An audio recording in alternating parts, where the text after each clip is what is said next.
bienvenue sur History BD, je suis Sandrine et aujourd'hui on se retrouve pour une nouvelle vidéo avec le grimoire d'Elphie. Donc au scénario vous avez Christophe Arleston, bien évidemment le grand Christophe Arleston.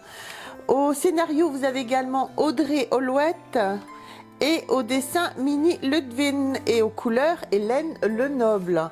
Alors superbe bande dessinée pour les enfants. Que moi j'ai bien aimé regarder, c'est une histoire mignonne on va dire. Donc tout de suite on va passer aux auteurs et puis on se retrouve après pour l'histoire. Alors Christophe Arleston a été journaliste, rédacteur publicitaire puis auteur dramatique. C'est à la fin des années 80 qu'il se tourne résolument vers le scénario de BD. Après les premières armes dans le magazine Circus et l'hebdomadaire Spirou, il crée de nombreuses séries dans des styles très différents. Du polar humoristique avec Léo Loden, signé Serge Carrère, de la parodie historique avec Tandoori dessinée par Kurt Riedel et de l'aventure médiévale fantastique avec les maîtres cartographes, puis Les Feux d'Askel dessinés par Paul Glaudel et Jean-Louis Mourier. En 1994, création de l'Enfance de Troie avec Didier Tarquin, série qui mêle plus intimement encore aventure, fantaisie et humour. C'est un immense succès. Dans la foulée suivent les Trolls de Troie avec Jean-Louis Mourier, puis le Chant d'Escalibur avec Éric Hupsch et les Forêts d'Opale avec Philippe Pellet-Moréa avec Thierry Labrosse. Aujourd'hui, la plupart de ces séries se poursuivent, rejointes par de nouvelles. Les Conquérants de Troie avec Ciro Tota, Elixir avec Alberto Varanda et Les Naufragés d'Ithaque avec Adrien Floch. Depuis 1998, Christophe Arleston porte aussi la casquette de rédacteur en chef du mensuel qu'il a créé, Landfust Mag. Ensuite, nous avons Audrey Hollouette. Elle est née en 1982 en banlieue parisienne. Elle est très tôt attirée par l'écriture. Avant même de savoir écrire, elle dicte ses récits à ses cousines plus âgées, puis remplit des cahiers entiers de poèmes et de contes. Elle entre dans le milieu de la bande dessinée par Landfust Mag en y publiant dès 2003 des histoires courtes. Elle est l'autrice d'une quarantaine de romans et BD dont plusieurs sont des grands succès de librairie. La série BD qui l'a fait connaître, Princesse Sarah, est dessinée par Nora Moretti et inspirée du roman La Petite Princesse de France Huxton Burnett. S'ensuit Le Jardin des Fées, une enquête bucolique en hommage à l'affaire des fées de Cottingley et au Jardin Secret, et surtout le grimoire d'Elphie avec Christophe Arleston au co-scénario et Minnie Ludwin au dessin.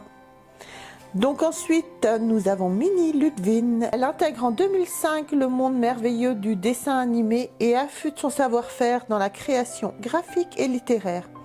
Forte de cette expérience de 10 ans dans les studios d'animation, elle décide en 2015 de revenir à ses premières amours, l'illustration jeunesse et la bande dessinée dans lesquelles elle aime donner vie à des univers pleins d'humour, d'émotion et de fantaisie.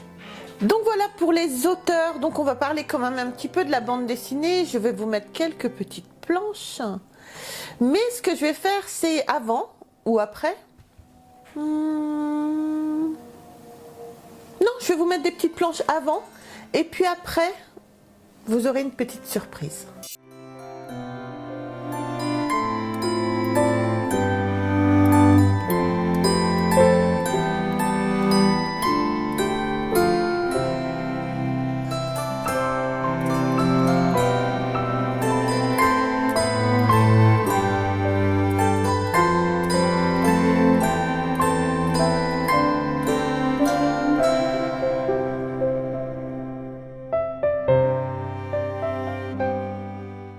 Vous avez pu le voir, c'est quand même une BD qui est un petit peu plus, on va dire, pour les enfants, mais c'est une très très belle bande dessinée.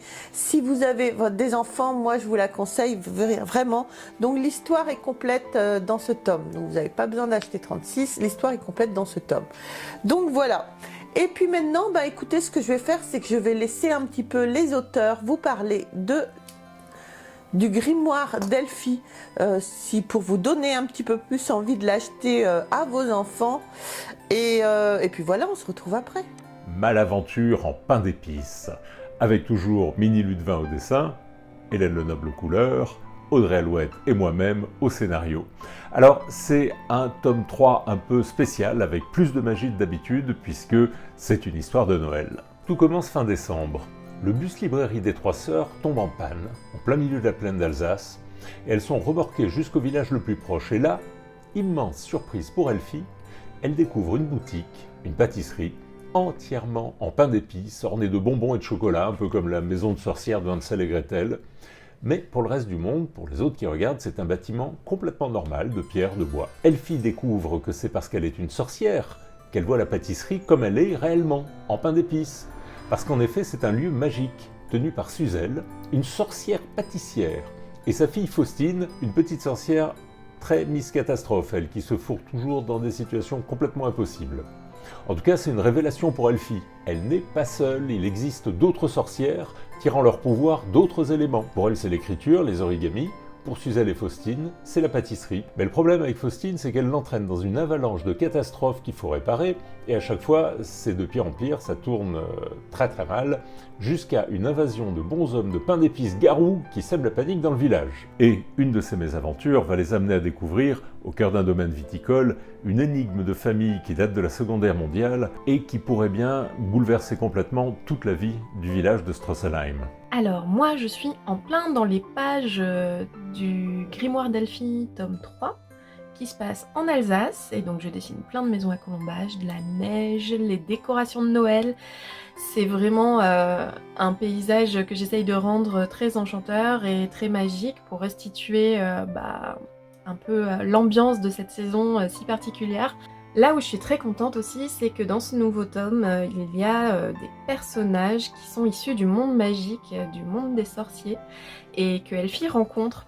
Donc elle rencontre pour la première fois d'autres sorcières, et c'était vraiment chouette d'essayer de montrer cette découverte et de créer quelque chose qui est à la fois très intégré dans le monde normal, et en même temps juste un petit peu merveilleux, atypique, pour qu'on entrevoie que c'est des familles pas comme les autres, quoi. J'espère que voilà, la pâtisserie de Suzel va enchanter tout le monde et va faire pousser la porte du monde magique dans le grimoire d'Elfie. Voilà, une histoire où la magie est un peu plus présente que dans les autres albums, Noël oblige, mais où on retrouve toutes ces petites choses du quotidien et la chaleur familiale qui font l'ADN, l'identité et le charme de la série Elfie. Donc voilà, j'espère que vous aurez aimé avoir les auteurs vous a parlé un petit peu de la bande dessinée. Bien sûr que non, je les ai pas eu en interview, mais voilà, moi ça me faisait plaisir et je trouvais ça une façon différente de vous présenter la BD aussi pour une fois. Donc voilà les amis, surtout n'hésitez pas à nous laisser des commentaires pour cette vidéo, à vous abonner, à liker, à nous retrouver sur les réseaux sociaux Facebook, TikTok et Instagram. Sur ce, je vous embrasse très très fort et on se retrouve très vite pour une prochaine vidéo. Bye!